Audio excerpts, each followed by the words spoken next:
Ano mensahe ang kailangang marinig ng mga water signs, Cancer, Scorpio, Pisces nowadays, or within 1 week from now?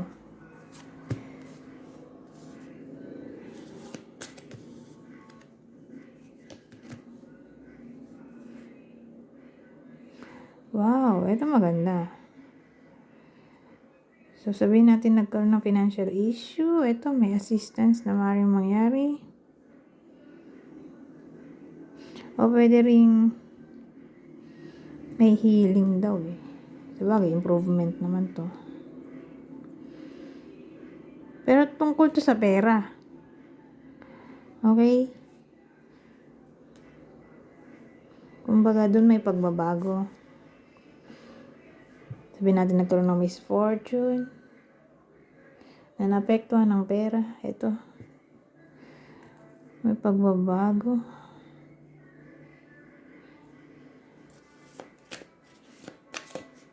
Sabihin natin tagal walang work. Ito, magkaka-work na. Siyempre, mag-apply muna, di ba? Sabihin natin, ang daming in-applyan, walang nag-reply. Diyos ko. Pero this time, magkakaroon na ng reply. Ganun.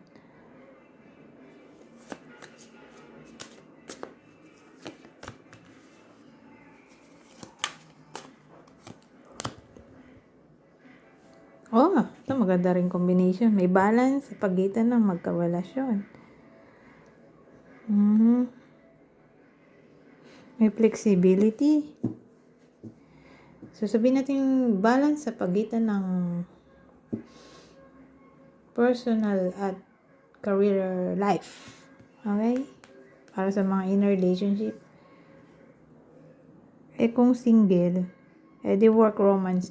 Ay, work romance. Di pala to 8. 8 of Pentacles. Ito ay 2 of Pentacles.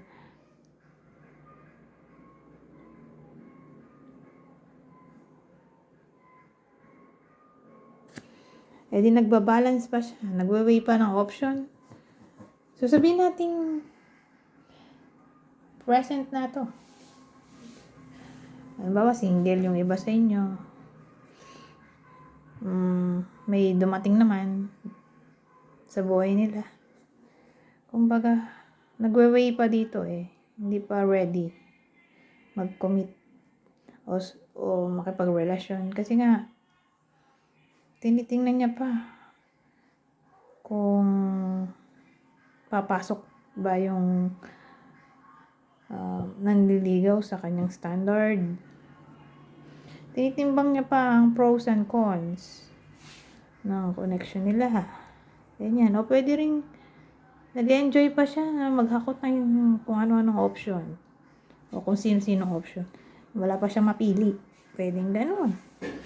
So, sa single pa rin. Ha? Within 1 week from now. Flirtation, posible. Pero hanggang dun lang.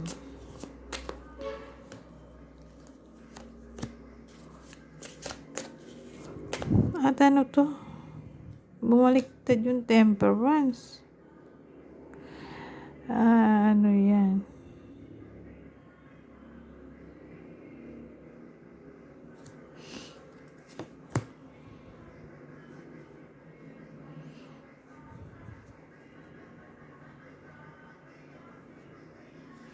Nag-away.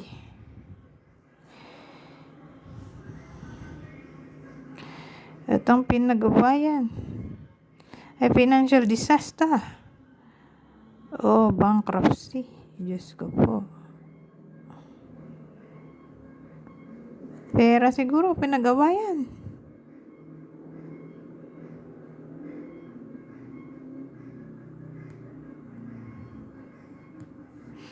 O ayaw tumanggap ng help. Pwedeng nangyayari na to. Mangyayari pa lang. Pero sabihin natin pa-bankrupt na. Ayaw pa rin humingi ng tulong. Kasi natatakot na baka pagtawanan. Ganun. Lalo sa business. o career life. Na para bang tambak na ng work. Tambak na ng tasks. Ayaw pa magpatulong.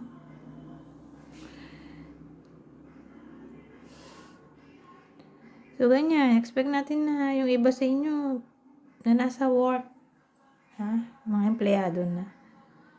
O may business, ito. Within 1 week from now, asahan natin na baka mapaaway. O magkaroon ng problema sa takbo ng pera.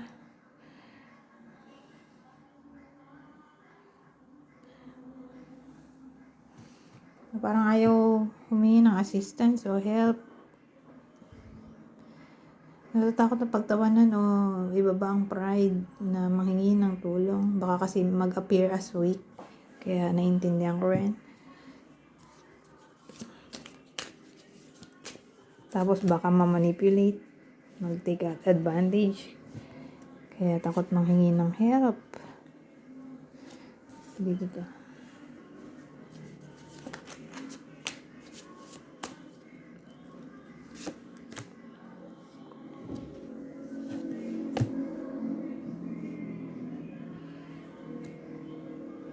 Oh, ano to?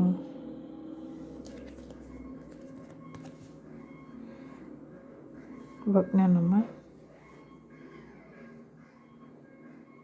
Parang ito rin yun eh. Undecided to take action. Tungkol ulit sa work kasi hard work din naman to. Ayun nga, nakalagay hard work. Pero hard work paying off.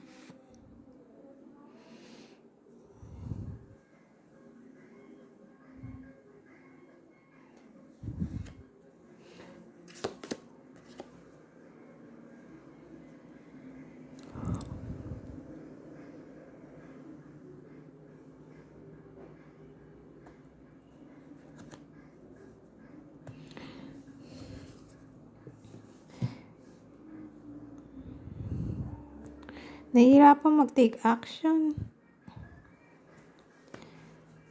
Parang paulit-ulit lang sinabi ko. Dito. Sa yung kaninang spread.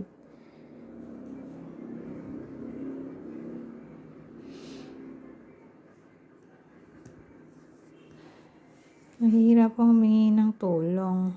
O mag-ask ng help.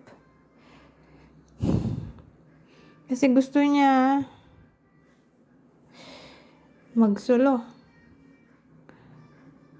Gusto niya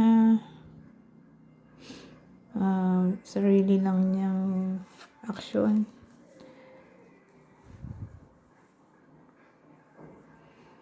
Ayaw niya na may masabi yung iba. Detachment. Umulit lang eh. Wala namang pinagbago dito.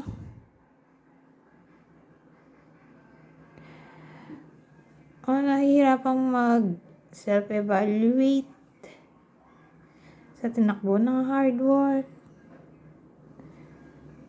Pero this time, mag-take na ng action. Kasi may decision na to. May decision na tayo. Pero waiting code din naman to.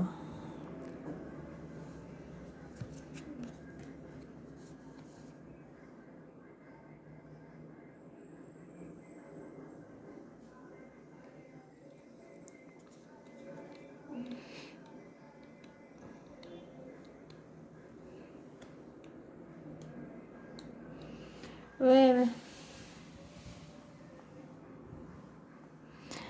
teka lang ha.